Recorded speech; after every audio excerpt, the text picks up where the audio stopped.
Mateus capítulo 1,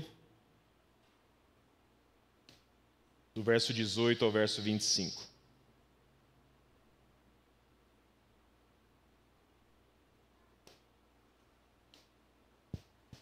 Diz assim a palavra de Deus, meus irmãos.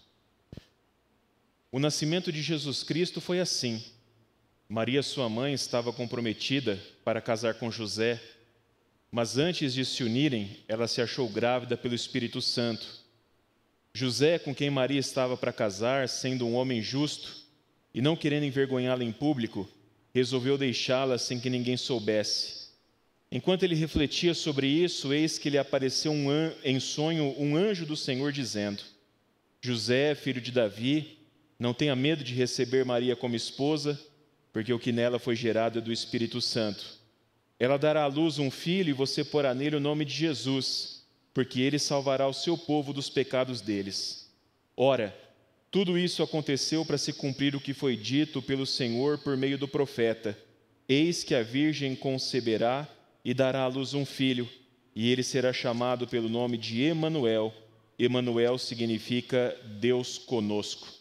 Quando José despertou do sono, fez como o anjo do Senhor lhe havia ordenado, e recebeu Maria por esposa, porém não teve relações com ela, enquanto ela não deu à luz um filho, a quem pôs o nome de Jesus. Amém?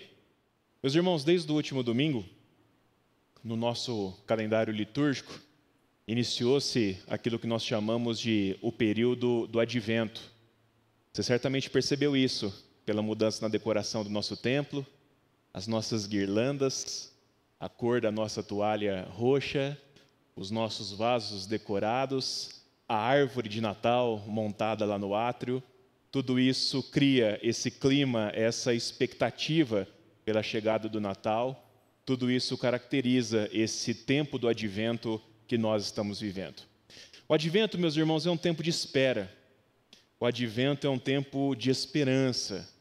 Advento é um tempo de expectativa pelo cumprimento das promessas de Deus na nossa vida, firmada na principal promessa do Senhor que se cumpriu no dia em que o Filho dele se encarnou e veio a esse mundo.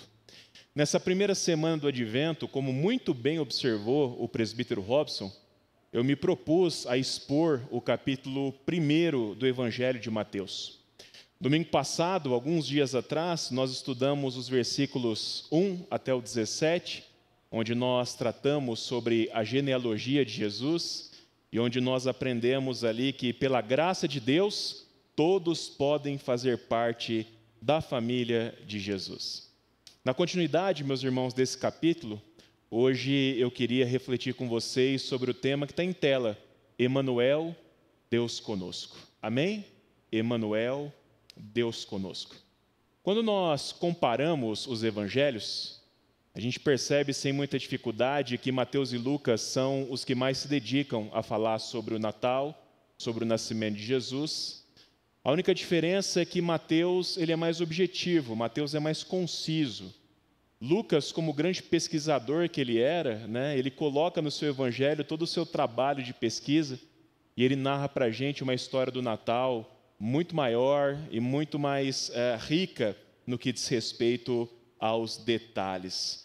Mateus, meus irmãos, ele se concentra de modo especial a mostrar para mim e para você quem era aquele que nasceu no dia do Natal e qual era o significado da sua vinda para o seu povo.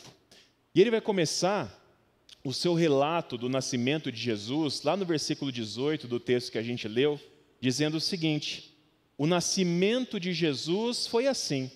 Maria, a sua mãe, estava comprometida para casar com José, mas antes de se unirem, ela se achou grávida pelo Espírito Santo.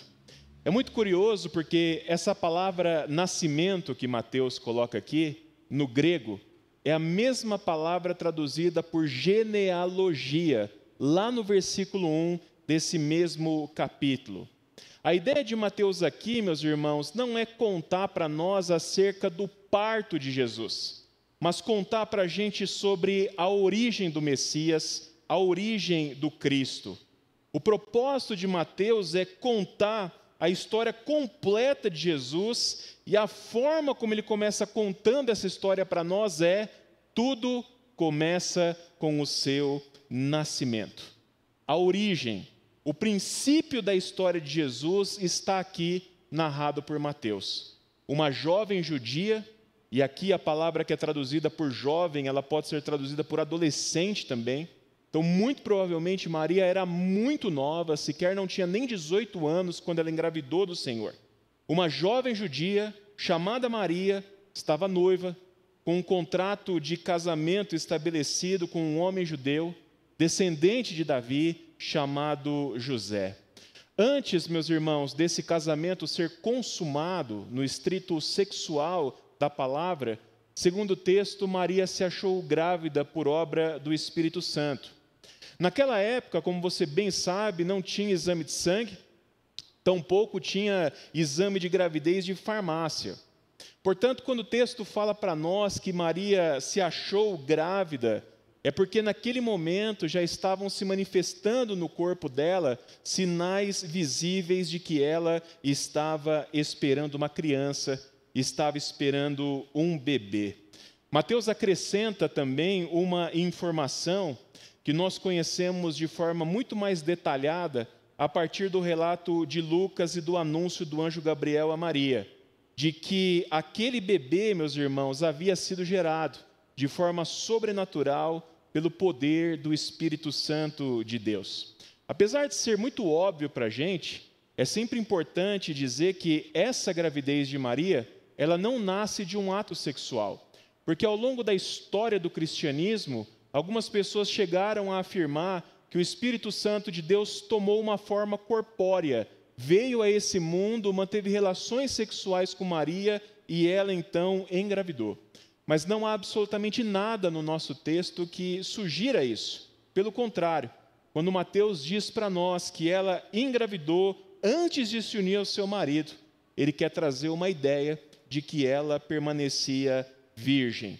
E como seria isso possível, meus irmãos? Maria se preocupava com isso. Maria conhecia um pouco sobre como os bebês eram gerados. E ela questiona o anjo Gabriel no relato de Lucas. E é nesse momento que Gabriel responde para ela dizendo assim: Maria, para Deus não há impossíveis. Portanto, meus irmãos, pela fé, nós cremos, subscrevemos e defendemos a concepção virginal de Maria. O Senhor Jesus não veio da semente de homens pecadores. Nós cremos que ele foi concebido pelo poder de Deus, e é por causa disso que ele nasceria santo, ele não teria pecado, e ele seria chamado, então, de Filho de Deus. Na sequência do texto, Mateus ele relata para nós a reação de José, o futuro marido de Maria, com aquela gravidez inexplicável. Apesar do texto não falar, eu creio que é muito provável que Maria tentou explicar para José como é que aquilo aconteceu, como é que ela havia ficado grávida. Mas o que me parece, segundo a narrativa do texto, é que José teve muitas dificuldades em acreditar na versão de Maria. É quase certo para ele que Maria o havia traído, Maria havia cometido adultério. Porque naquela época, meus irmãos, mesmo que um casamento ainda não tivesse sido consumado, se um dos noivos se relacionasse com outra pessoa, isso já era considerado traição, já era considerado adultério. O que é interessante é a forma como José reage a essa possibilidade de adultério. Os homens que estão aqui, pense você se estivesse no lugar de José. Como é que você reagiria se a sua noiva aparecesse grávida e dissesse que ela foi visitada por um anjo e que aquele filho é filho de Deus, fruto do Espírito Santo do Senhor? É muito interessante porque José não reage da forma como nós reagiríamos. O texto vai dizer para nós que ele era um homem justo. Quando o texto afirma que ele era um homem justo, isso quer dizer que ele era um homem íntegro. Ele era um homem misericordioso. Ele era um homem que não buscava o mal, não buscava prejudicar as pessoas.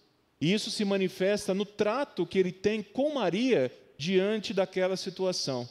A primeira coisa que o texto diz, meus irmãos, é que ele não queria envergonhá-la em público.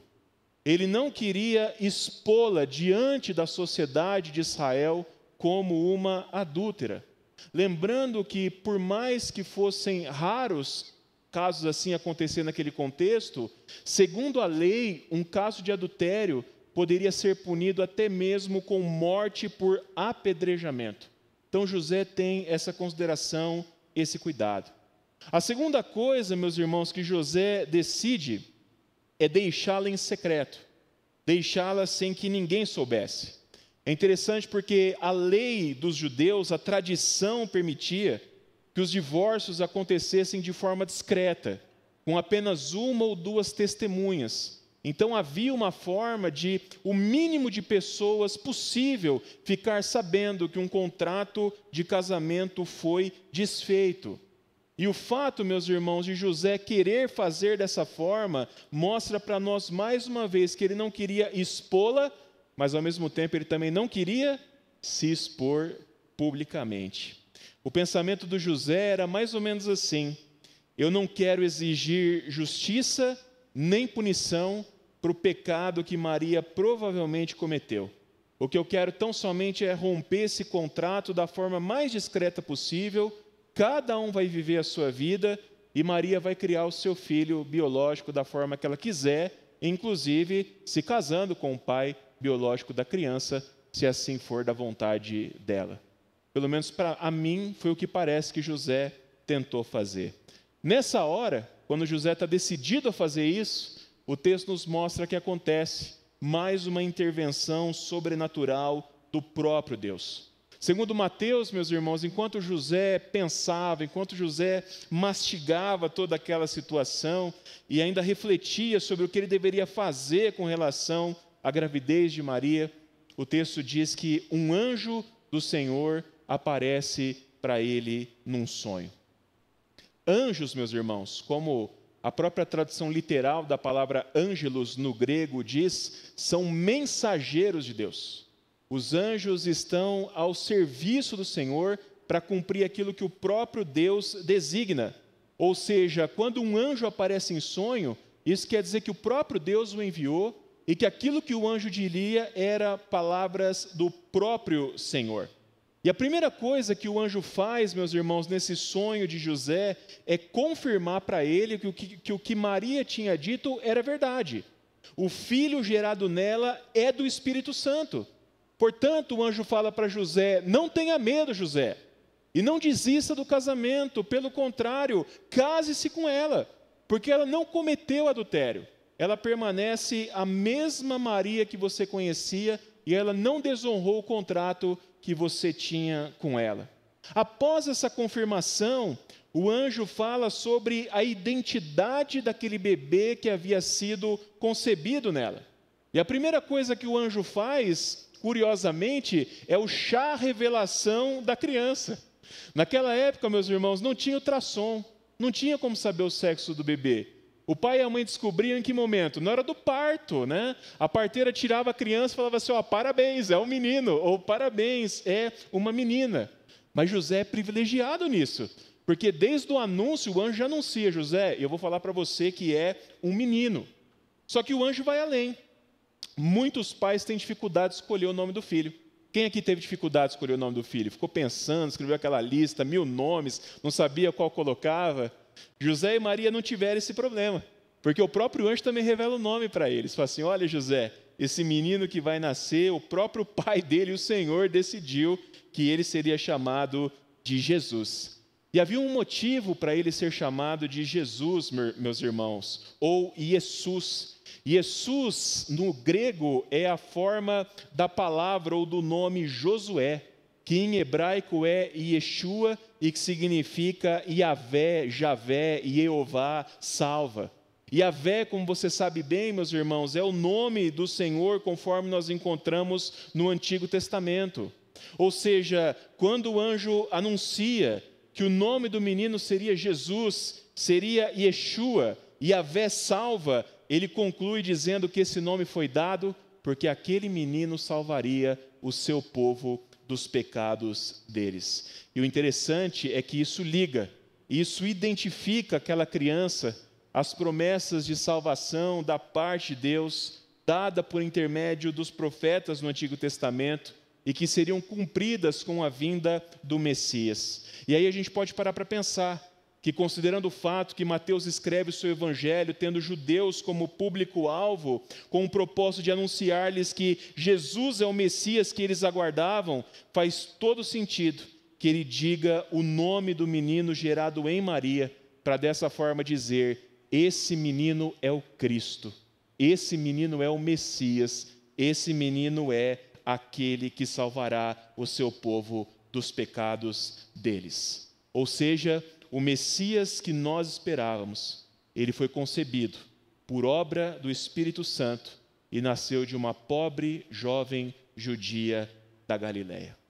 Mas Mateus é ainda mais contundente com relação a isso, meus irmãos, ao dizer para nós que o próprio anjo anunciou a José de que tudo o que estava acontecendo naquele momento era cumprimento do que o Senhor havia dito através da boca do profeta Isaías. Porque o anjo, ele cita literalmente Isaías 7,14, quando ele fala: eis que a virgem conceberá e dará à luz um filho, e ele será chamado pelo nome de Emanuel, que significa Deus conosco.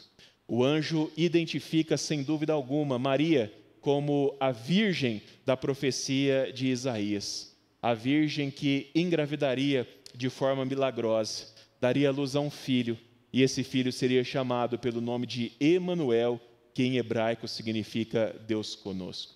Talvez isso possa causar confusão em algumas pessoas, porque o anjo há pouco tinha falado que o nome dele era Jesus, e agora ele fala que o nome dele é Emanuel.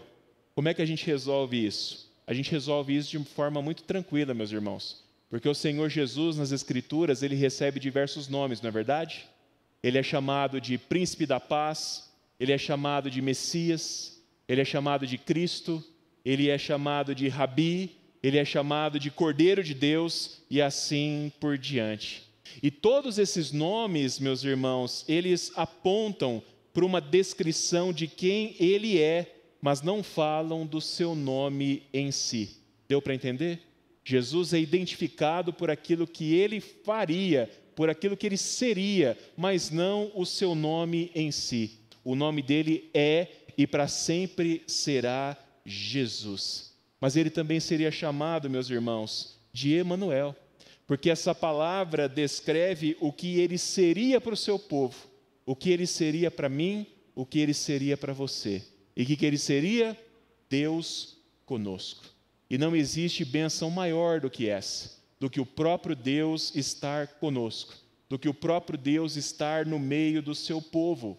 E para que isso acontecesse, meus irmãos, o Deus Todo-Poderoso teve que diminuir para caber numa pequena vila de Belém. Teve que diminuir para caber no útero de uma jovem mulher. Teve que diminuir para caber naquele menino chamado Jesus. O fato, meus irmãos, é que ninguém poderia nos salvar sem estar conosco. Ninguém poderia nos salvar sem estar ao nosso lado, no meio de nós. Como disse o pastor Timothy Keller certa vez, o Natal é a lembrança de que o mundo não pode salvar a si mesmo. Toda vez que chega o dia 25 de dezembro e nós celebramos o Natal, nós estamos nos lembrando diante de Deus de que nós não conseguiríamos nos salvar, de que todos nós estávamos perdidos e condenados ao inferno. Mas o Filho de Deus, quando ele se encarna, quando ele nasce, quando os seus pés tocam esse mundo, ele vem estar ao nosso lado para nos trazer a nossa salvação. Jesus, meus irmãos, e somente ele pode trazer a nossa salvação. E o seu nascimento, como eu falei, é a prova de que o próprio Deus veio habitar no meio de nós. É no Natal que o Emanuel de Isaías 7,14 deixa de ser uma promessa para se tornar uma realidade na nossa vida e na nossa história. E o mais maravilhoso disso, meus irmãos, é o seguinte: o Deus que esteve conosco no primeiro Natal é o mesmo Deus que continua ao nosso lado hoje, que nunca nos deixou. Lá em Mateus 28, versículo 20, o Cristo ressurreto, o Cristo vivo, ele nos prometeu antes de subir aos céus de que ele estaria conosco até o fim dos tempos. O que Jesus disse do alto daquele monte é: eu serei para vocês para todo sempre o Emanuel. Mas entre o início da história do Salvador e essa promessa maravilhosa feita aos seus discípulos antes de subir aos céus, como você sabe, há pelo menos 30 anos de vida do Salvador desse mundo, dos quais os 3 últimos foram dedicados ao cumprimento da sua missão, de anunciar a todos que o reino de Deus havia chegado e estava entre nós, de anunciar a todos a boa notícia de que Deus tinha descido dos céus, tocado esse mundo com seus pés, com o propósito de salvar a humanidade dos seus pecados e livrá-los da condenação e do castigo eterno, e que esse ato de salvação, esse ato de redenção seria consumado do alto de uma cruz, onde ele seria feito maldição em nosso lugar, recebendo todo o castigo que era nosso sobre ele, para que pudesse haver perdão e restauração do nosso relacionamento com Deus, para que nós pudéssemos viver, meus irmãos, com a certeza de que a promessa do Emanuel se cumpre em nós, porque Deus, através de Cristo, está conosco e estará até o fim da nossa vida. O Salvador, meus irmãos, já veio. O Natal e a Páscoa são sinais poderosos da sua vinda, sinais poderosos do cumprimento da sua missão. Mas como nós sabemos, temos anunciado e continuaremos pregando, o Salvador voltará um dia para consumar o plano de Deus através da história. Nós aguardamos, meus irmãos, a segunda vinda, o segundo advento de Jesus Cristo, quando ele virá com poder e glória mais uma vez para buscar a sua igreja.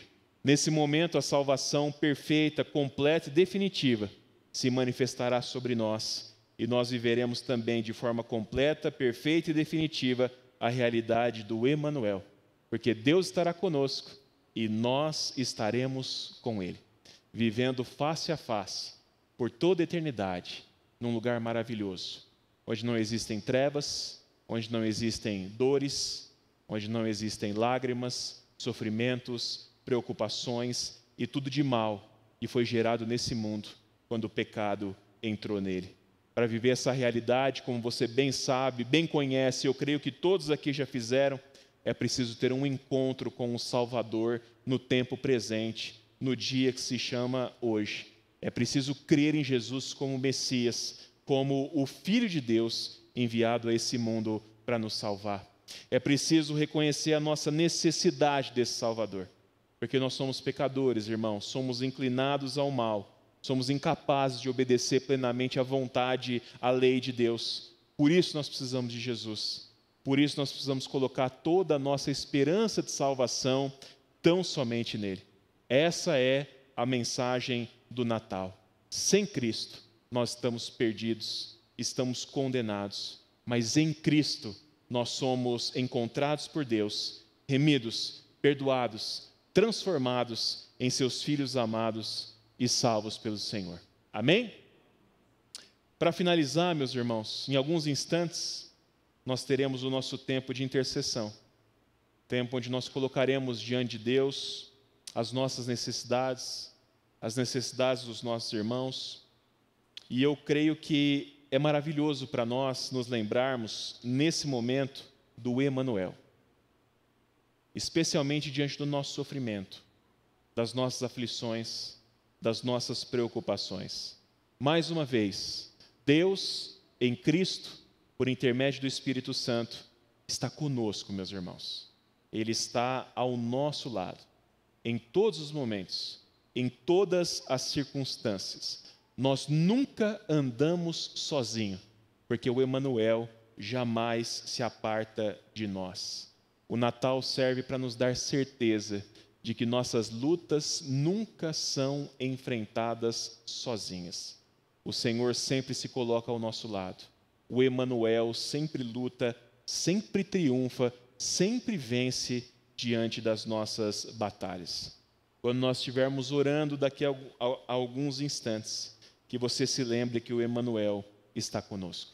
E mais do que isso, se lembre que Ele é bondoso, misericordioso, justo, compassivo e poderoso para fazer infinitamente mais do que aquilo que a gente pede e do que aquilo que a gente pensa. Que Deus assim nos abençoe em nome do Senhor Jesus. Amém.